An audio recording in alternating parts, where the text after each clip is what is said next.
This is Daniel Smith from Jets Guru. Welcome to the show. All gas, no brakes. Let's go, Jets. Woo! Nobody does it better. They can come closer than original, they never will be. We bumpin' from coast to coast, yeah. We just tryna make you see. Let's make sure we play like the New York Jets. Nobody does it better. I'm sitting here tripping, my mind is blocked. Nate Dogg just spit it, so it's time to concoct. No one can do it better like this two-man crew. They say we one here to quit us. Now what y'all gonna do? Always into something, that's my name. Only out for money, hey, cause that's the game. People always ask me why I'm out for scratch. He who has the most is he who won the match. Strike one, me and Nate Dogg is a match. Strike two, leave them standing still in their track. Strike three, you could call us. Let's go to eat a damn it's snack. The L and the beat that makes me act like a G. My exhibition started back in '93 when wasn't nobody listening but Warren and me. What's going on, Jets Nation? CJ the Painkiller D. Simone here, and you are watching Jets Guru. Now, give it up for your host, Mr. Daniel Smith!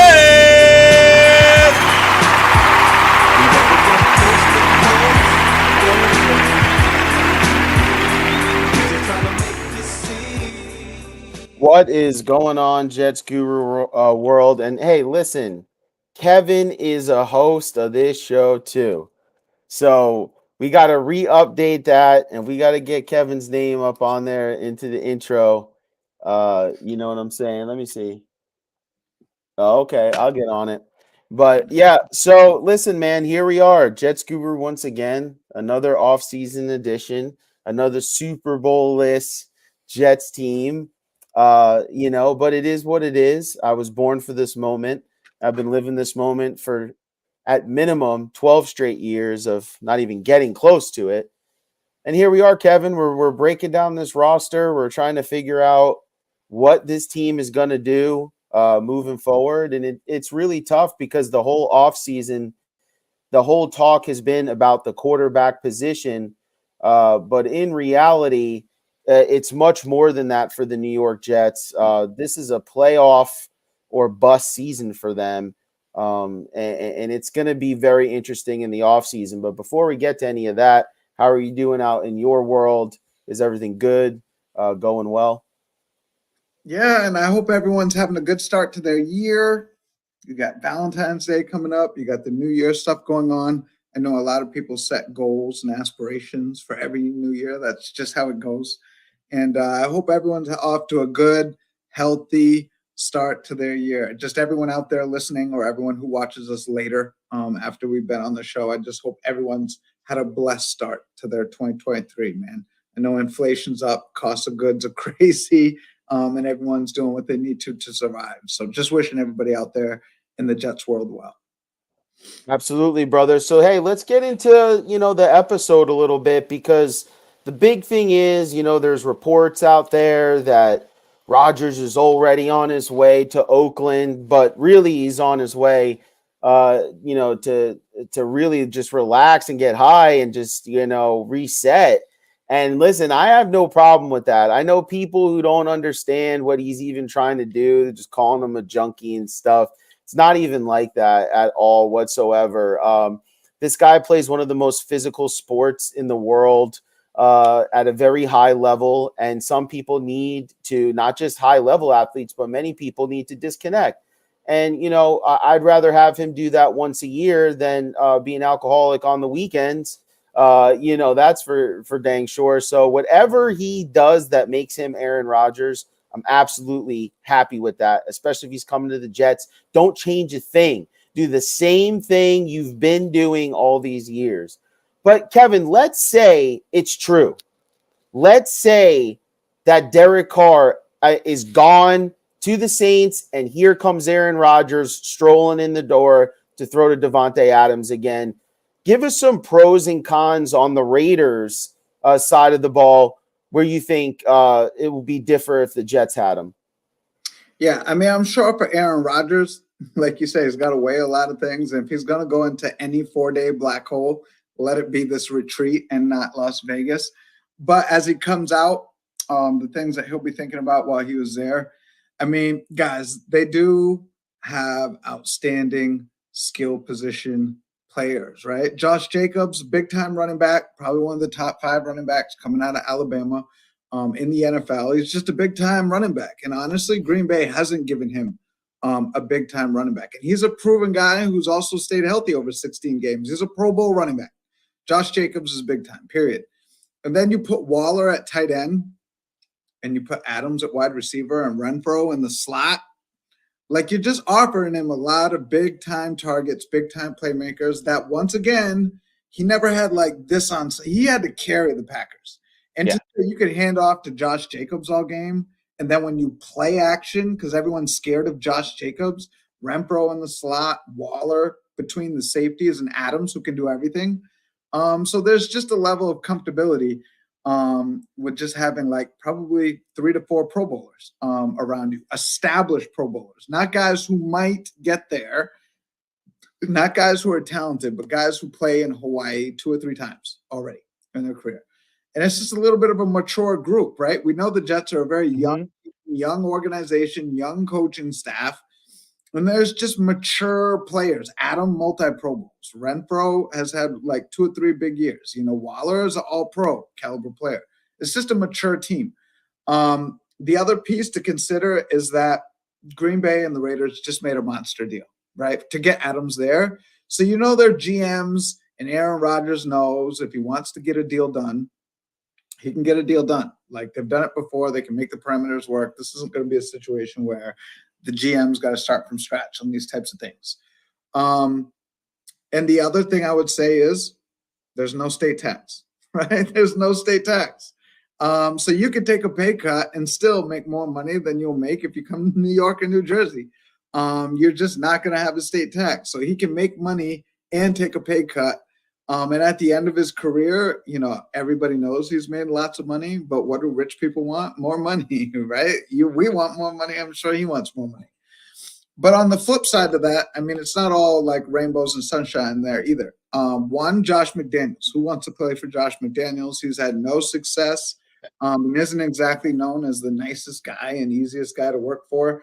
I mean, who has had success under Josh McDaniels, right? I'm sure he'll be asking Adams like what he thought of his first year there, and Adams will probably lie. But I'm sure there's enough intel from players around the league to what's it like to be on a Josh McDaniels team. And man, Oakland's stacked division-wise, right? Yeah. You got Kansas City in the Super Bowl this weekend. San Diego with Herbert. Sean Payton's coming to Denver. I'm not saying Denver's going to be good. I don't know what Russell Wilson's going to be. And what everybody already knows, man. No defense. They got no defense. And he couldn't win in Green Bay with the top 10 defense. No defense. So, I mean, you got to weigh those, put them up in the air. It'll be interesting to see what he thinks. I mean, are there any pros or cons that you think maybe I left out on that Oakland overview? No, I mean, I think like you pretty much hit it on the head there with all of those. I mean, the defense to me is the biggest thing with them.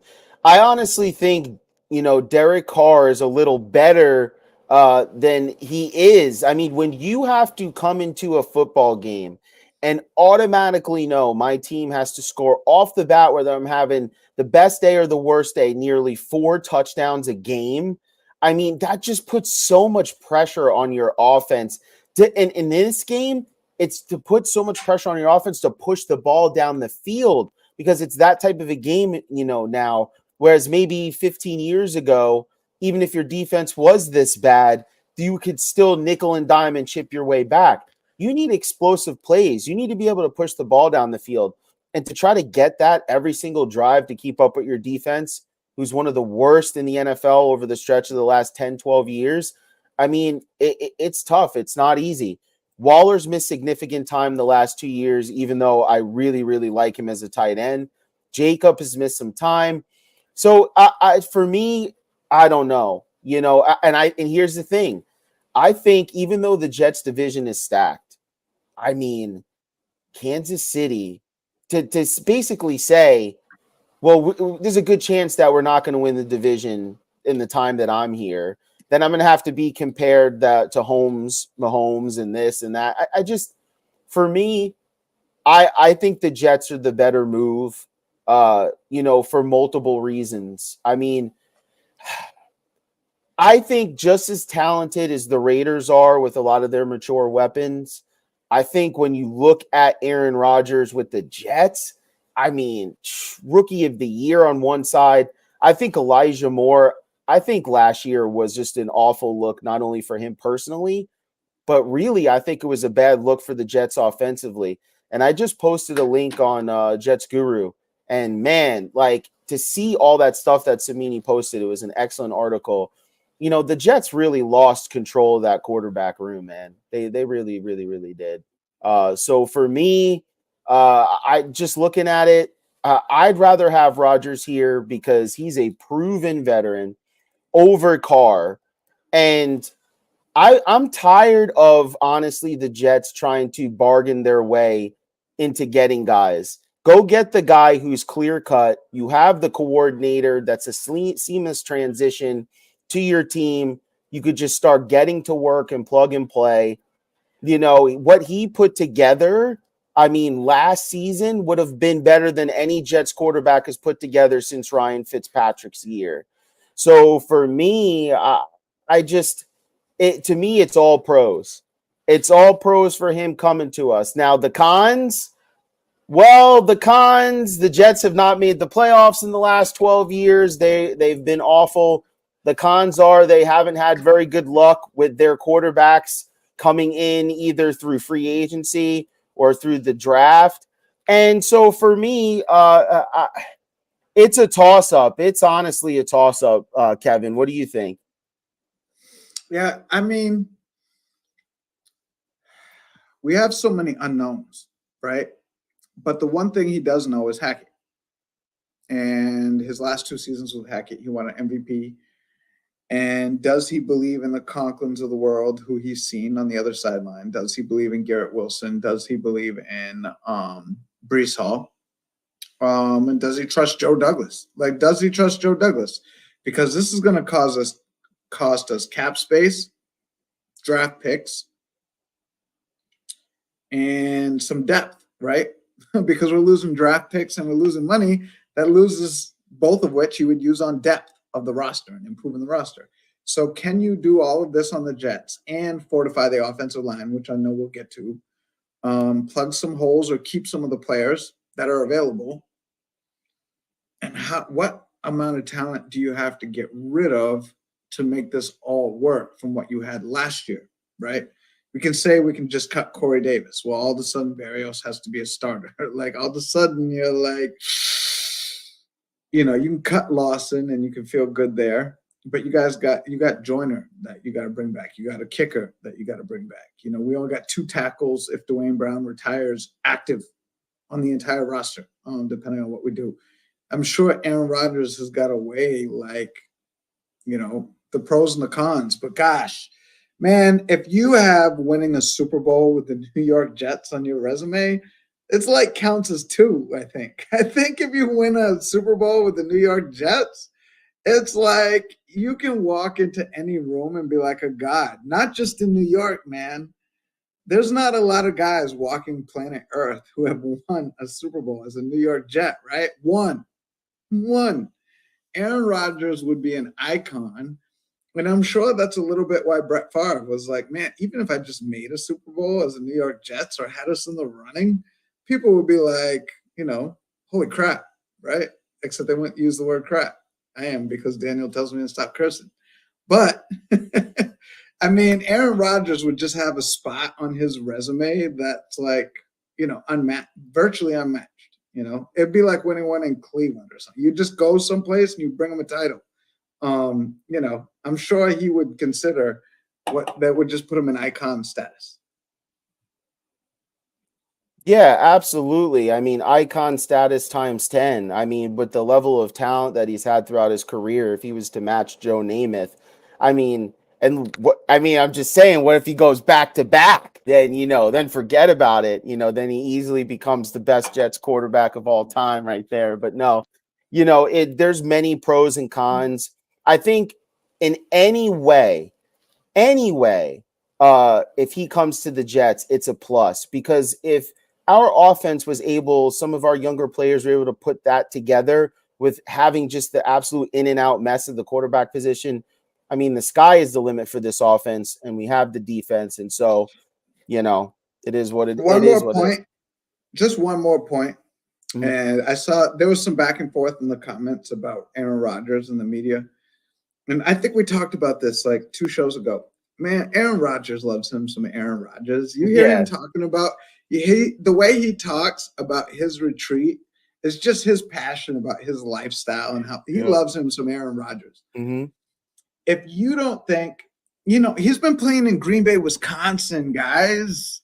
He probably knows all the media people by name. He goes to the same restaurants. Like, it's not that he's not viewed as an icon there, because of course he is. He's Aaron freaking Rodgers. But it's a little bit routine now by year 12, 13 in the league, right? When he walks into New York, the buzz, the paparazzi, the attention that he'll be like a walking icon.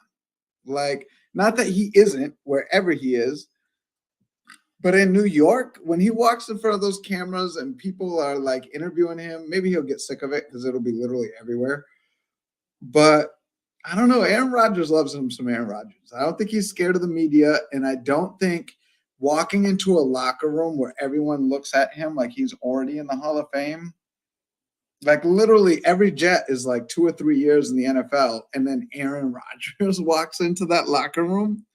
Dude, everyone's going to be in awe of him all the time in a way that's not happening in Green Bay. I'm just telling you that right now. That locker room, it's weird that Aaron Rodgers wouldn't be in there. It'll be like someone off Mount Olympus walked into the Jets locker room. He'll just be viewed in a way that's appealing to a person like Aaron Rodgers, in my opinion.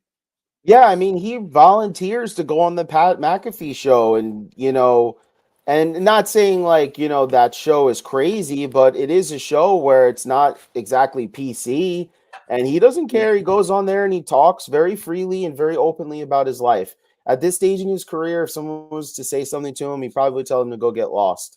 You don't like me? Okay, I'll retire. I don't care. And it's not because he doesn't want to play football. It's just kind of, I understand that mindset where you're just not going to take BS from people anymore in your workspaces. It's like, dude, like, you're not my dad and you're not my God. Like, if you want to interview me, this is what I'm going to do. If you want me around, this is what I'm going to do. Like, it doesn't mean he doesn't love football. I mean, listen, he was banged up and he still threw for 26 touchdowns and almost brought his team back to the playoffs with a very young team. And I think the Jets team is more seasoned than that Green Bay offense was last year and better.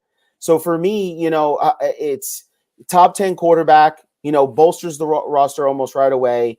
The talent on your roster automatically takes a step up. And so if you like what you saw from some of the offense, or if you saw guys like the tight end room that, almost $25 million invested in that room, and Elijah Moore and some of these guys, then those guys take a step up and the money is deceiving. A lot of people say all the time, they're like, well, what about the money? You got to pay him all this money. Well, the Jets the way they swing it, they would only pay around $15 million for the first year, and then they would pay the 30 for the second year. And remember, the cap went up by 16 million this year. It'll probably go up by 20 million the next year. So it's not as big of a hit as you really think that it is.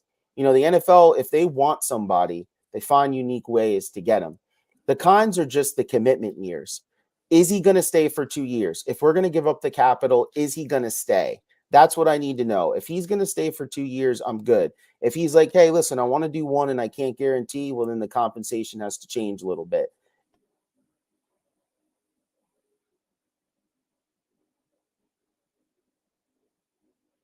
Oh, you're back.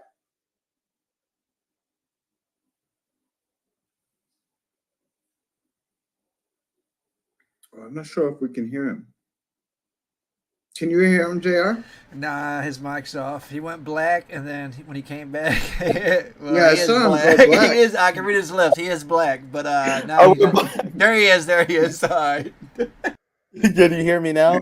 You went black for a second. But I went black for a second. now you're back. Now I'm back to that smooth caramel color that everyone loves to see me at there. So, but you know, the other one is that are they going to be able to get this deal done in time? As you saw in the news that the Saints and the Raiders almost have something in place for a deal. Is Rodgers, is he going to, are they going to get this done in time and then ultimately wind up missing out? My final take on this is this. I believe, you know, a little conspiracy theory, just this is not confirmed anywhere. I just really think that like Rodgers and Hackett are like laughing this up.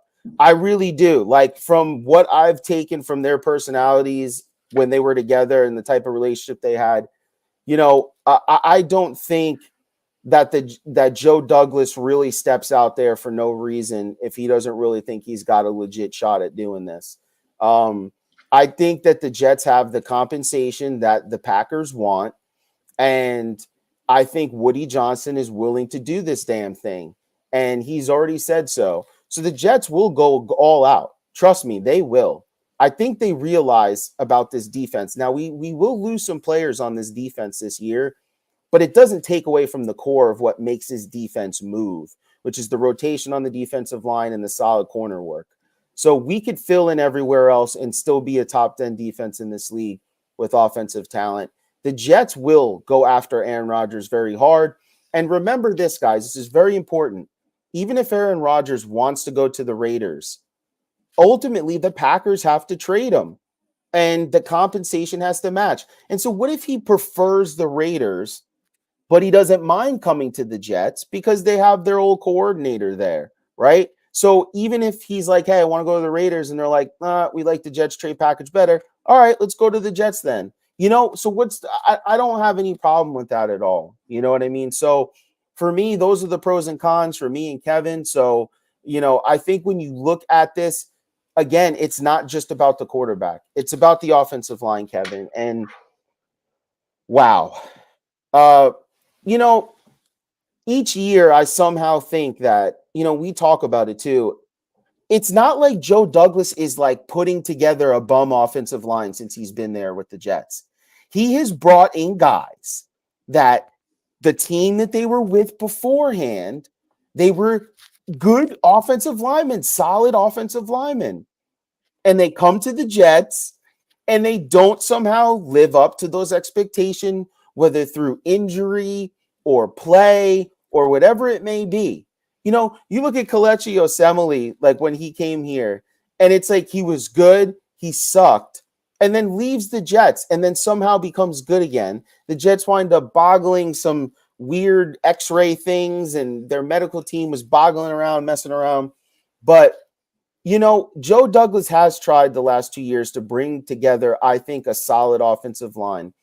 Injuries decimated this line from the very beginning. The plans were completely disrupted.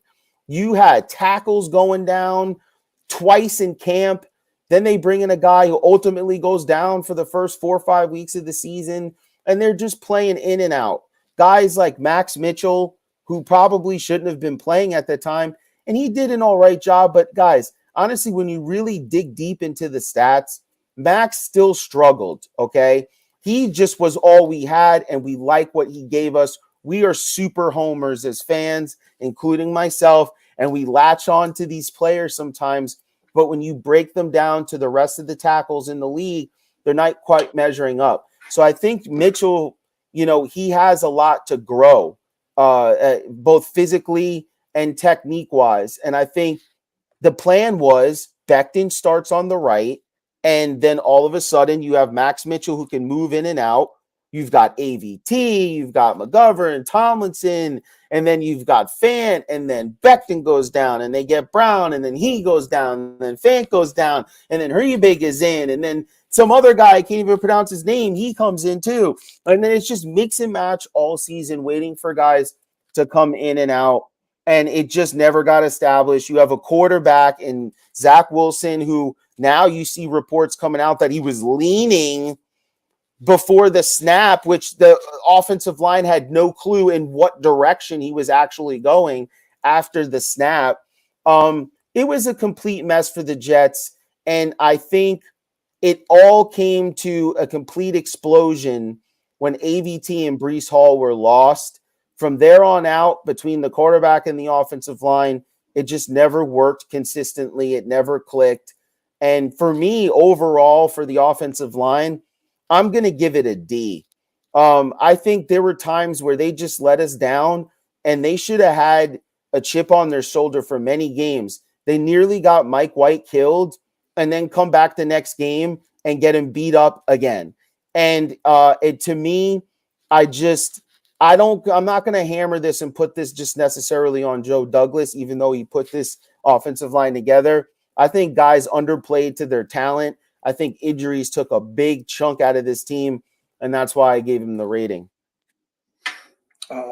It's so tough, man. Because I feel like every year, I mean, I agree with you. It's not like Joe Douglas doesn't go to the market and continue to add to this talent pool like every single year, right? Literally, we were coming in with, we signed Tomlinson, was our big free agent signing off the 49ers, obviously an established vet who's made Pro Bowls, who he wasn't necessarily worried about.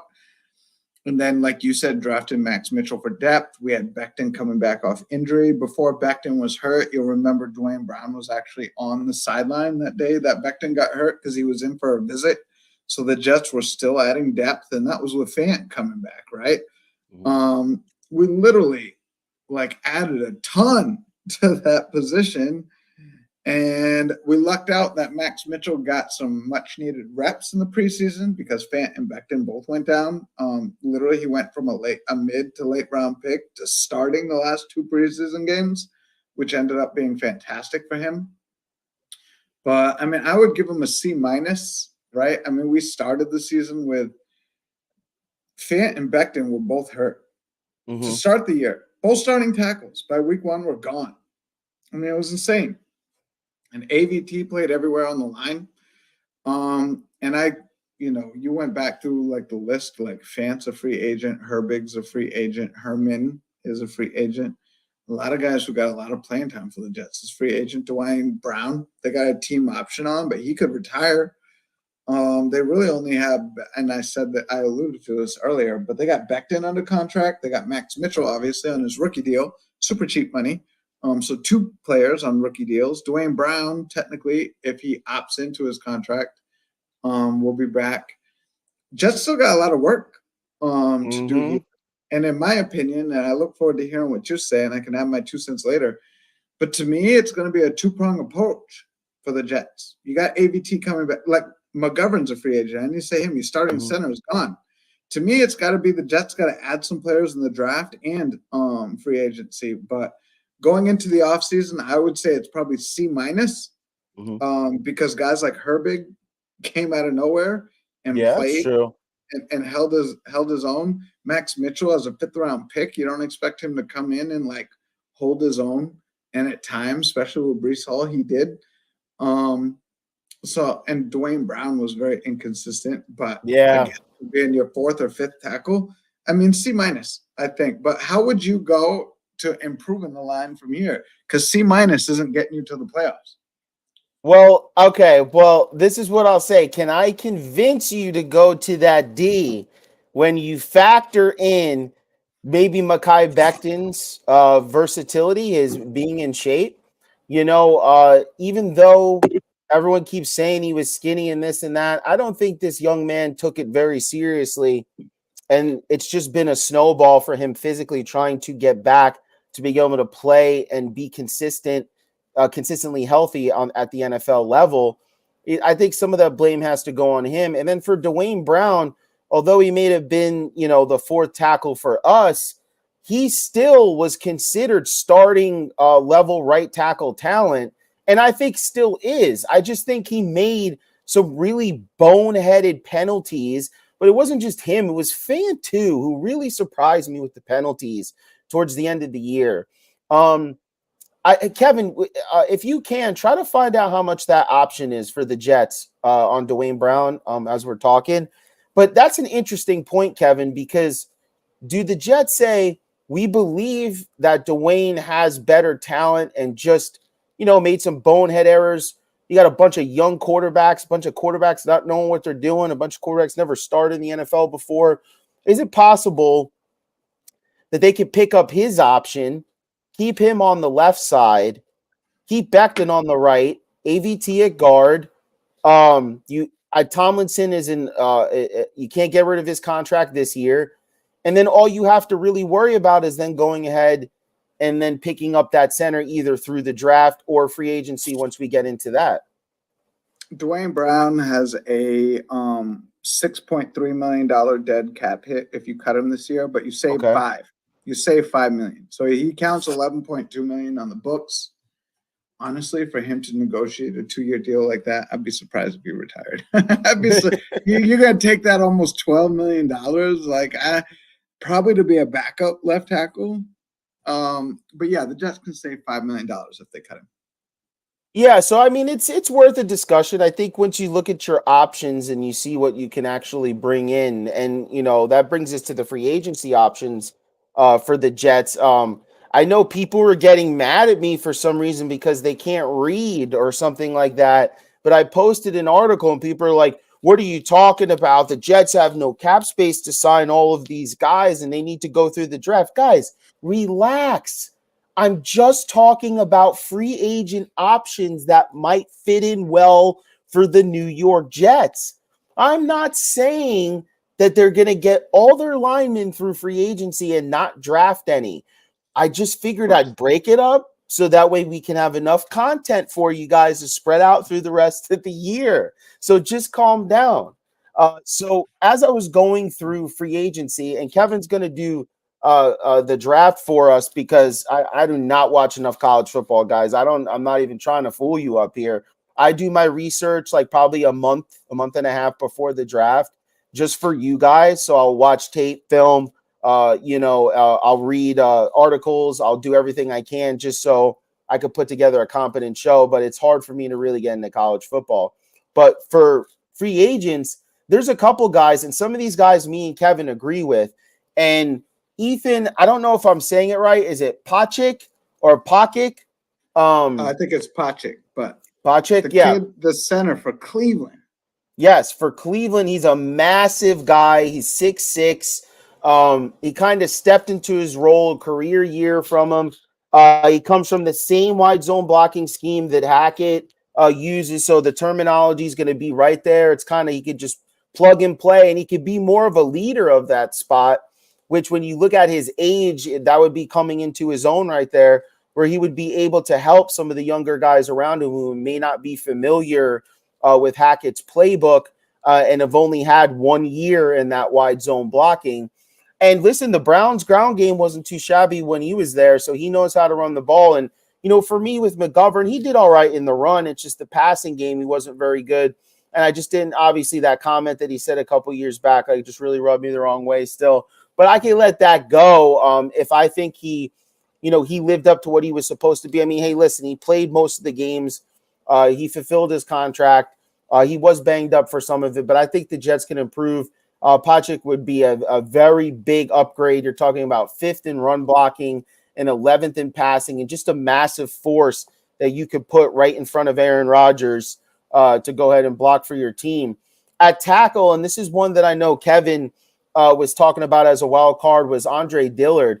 Because of his ties to Philly with Joe Douglas, I mean, he was there when Dillard was drafted, so I'm sure the guy has, tons of opinions on him as a player. He never really lived up to his billing, and the Eagles, have 2 good tackles, and he fell behind a 7th-round pick.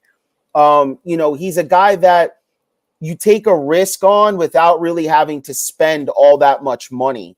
So if you would want to maybe get a guy like Pachick or, maybe upgrade at the right tackle position or somewhere else, you could bring in a guy like Dillard and not have to pay him premium money and maybe get a guy that wakes up and he's had 40 snaps this year.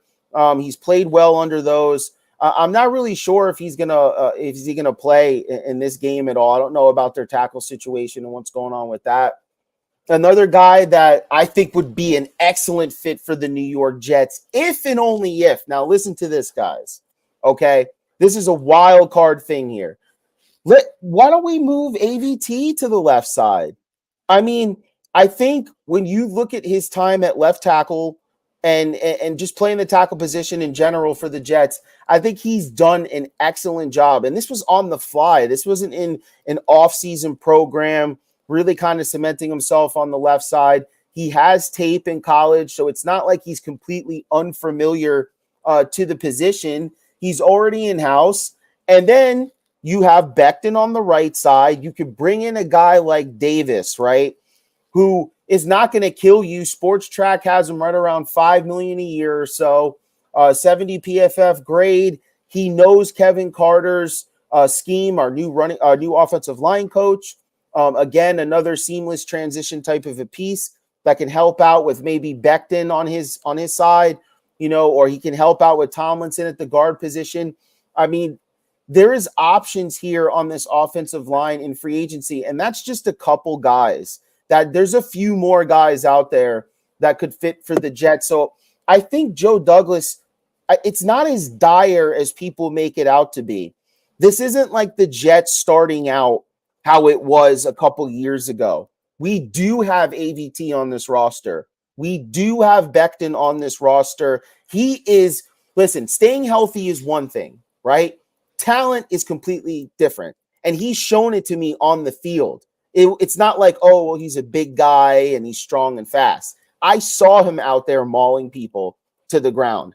For him, it's staying healthy, and it could be this year.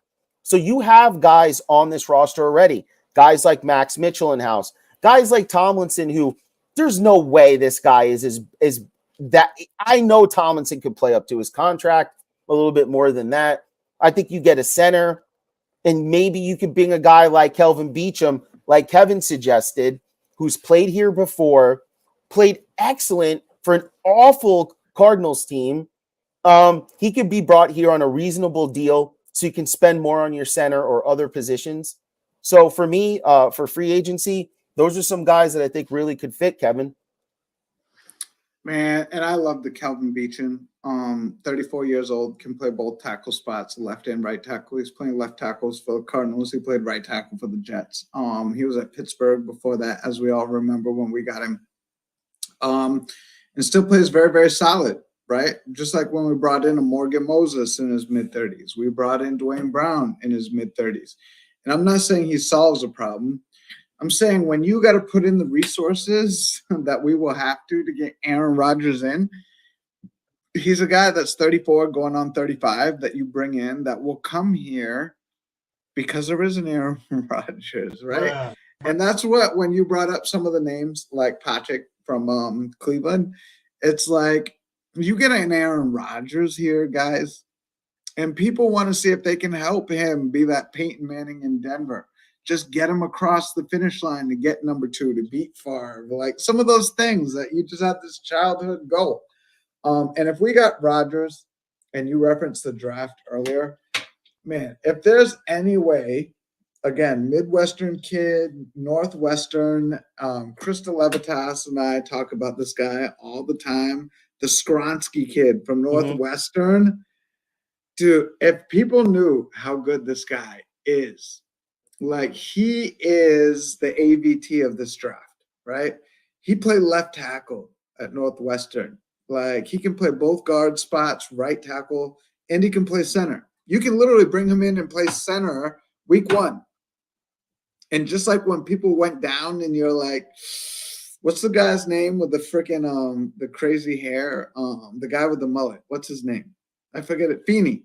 Like Dwayne Feeney, right? Feeney, right? They were like, I would rather move guys around and put Feeney at this spot because I can put maybe a Feeney or somebody like that at guard and move AVT to right tackle, and I'd rather have AVT. Skronsky is one of those guys who you're like, you know what? We're down. We need a guy to play left tackle and not some scrub I picked up after the practice squad. And you could take a guy starting at center and move him to left tackle and still be one of the top 15 left tackles in the NFL. If the Jets find a way to get him, I mean, that is a total Joe Douglas move to get a guy that can play all 5 offensive line spots. Do you think he would be available? Even let's say the Jets don't trade that first round pick. Let's say don't get a Rodgers. Do you think he'll be available at 13? I think he's the Tristan Wirfs of this draft, where there's going to be teams that focus on the fact, well, he has shorter arms, so I got to move him inside. And do I want to take a guard or tackle in the top 10? Because there are good tackles in this draft.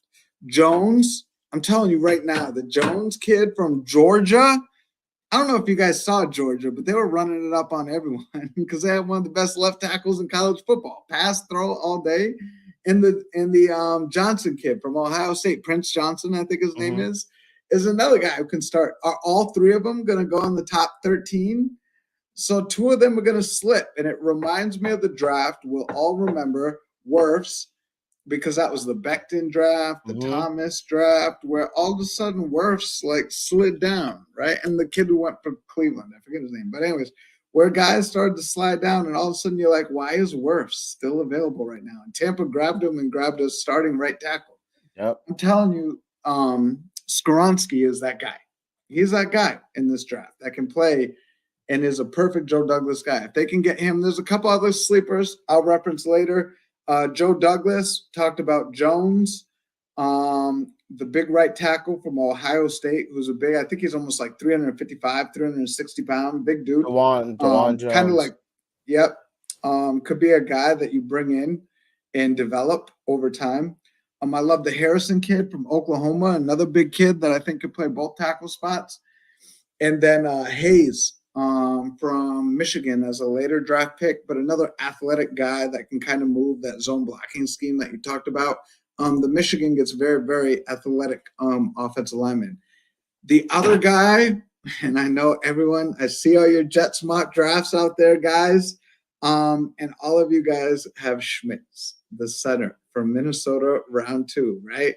Because Linderbaum ended up being a top 10 center. The year before, the center out of Oklahoma is like the number 1 rated center. Every year, Jets fans are like, drop the center.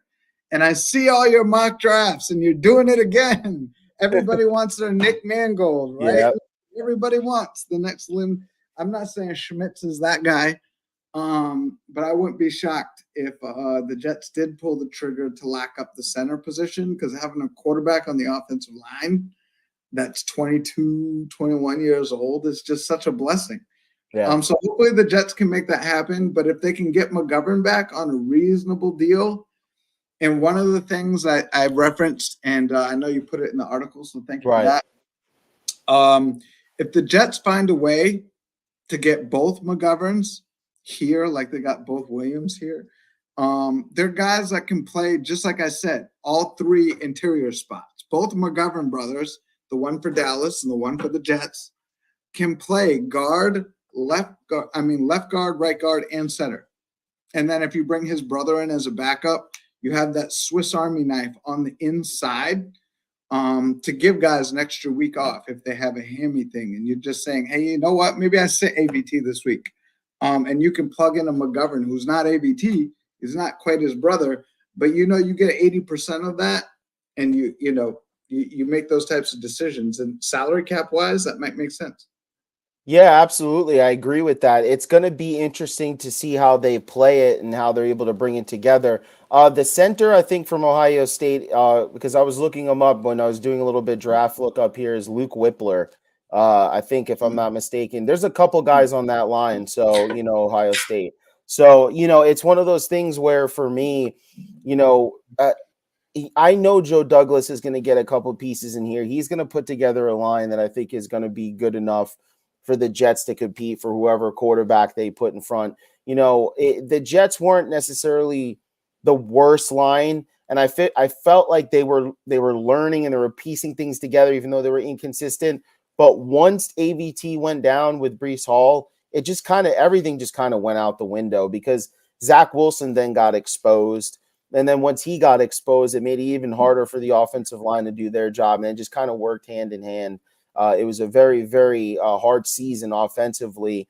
And I thought the Jets still had a lot of good success. I thought that you saw the potential makings of a star running back. You saw the makings of a star wide receiver. And even towards the end of the season, you saw the tight ends start to wake up a little bit. And that's not because of the tight ends. Those guys are ready, man. It was really, for me, that their number wasn't being called enough and the quarterbacks weren't looking their way enough.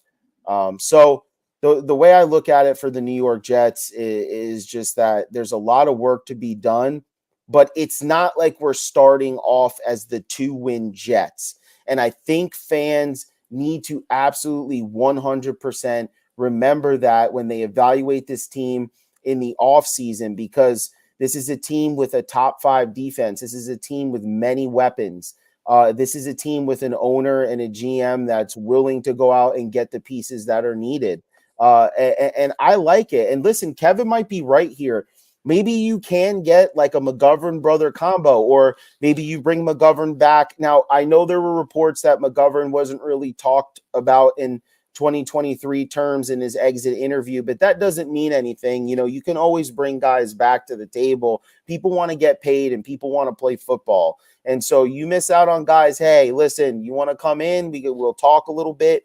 Maybe you get a Beacham, maybe you get a McGovern, and maybe you try to piece it together like that. You know, I don't know what they wind up doing eventually, but what I know is Joe will put this line together, and I'm super excited for this team. With that being said, guys, listen, it was an awesome episode. It was great talking about the Jets as always. Please share the show. Kevin, any last words before we get going? No, I hope everyone enjoys the Super Bowl, gets lots of drinks, enjoys the Rihanna halftime performance, because how can you not enjoy a Rihanna halftime performance? I think all the guys and girls watching can agree. Eat well, and we'll see you next time. JETS, Jets. On your knees, but you're only gonna lose if you don't learn from your defeats.